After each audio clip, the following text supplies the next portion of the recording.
this guy just had an open heart operation. We had some quarrels in old times. He was the market leader. We were a young company. It's always a bit tricky. But we actually never met. And he actually liked the guy. He thought a lot about me. He thought about a lot of things the same like me. He had got a different approach, but that's okay. So give a big hand for Tijn van Ewijk.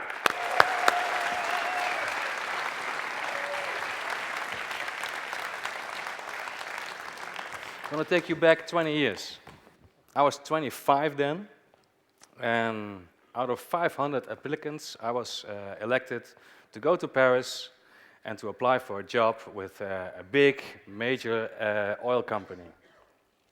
And Paris was incredibly hip at the time. I mean, in Holland we had coffee with sugar and without sugar, and that's it. And in Paris I discovered espresso, ristretto, cappuccino, longo, americano, you name it. Amazing place. In Paris, it was so hip, and this is a male story, so that's why I can tell it here. The toilets were completely different.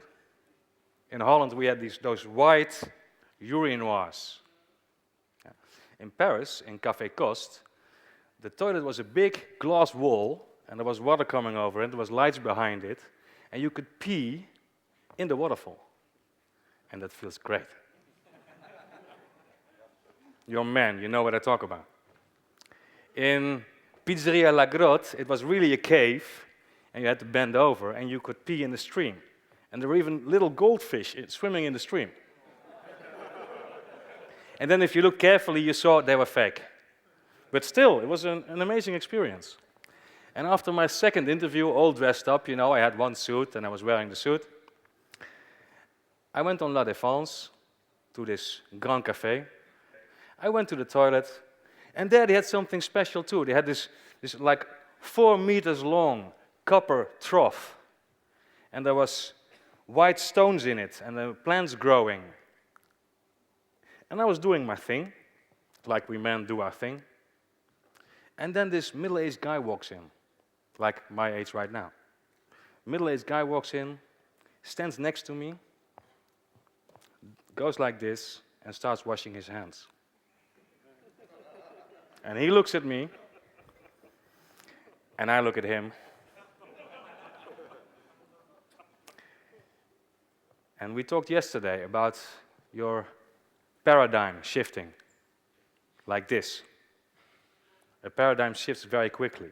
But just before my paradigm shifted from what an asshole to I'm wrong here, you think what an asshole. Because we all have a paradigm, and we hate it to be changed.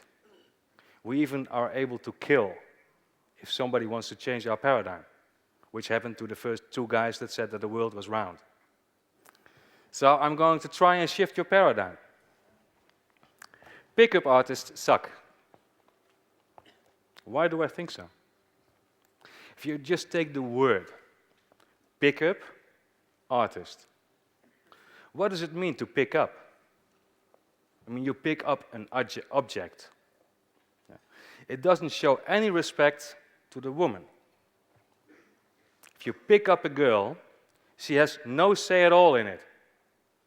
And I know we have techniques now that can almost bring us to the point that she has no say at all in it.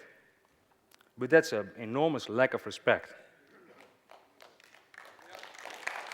Thank you. Actually, I'm hoping you're all getting angry at me. So do me a favor, don't give me any applause on this part. The artist part is even worse. Because the pickup part says you don't respect women, the artist part means that you need tricks and techniques and whatever you call them to pick up women. Yeah? So it's not you, it's the technique.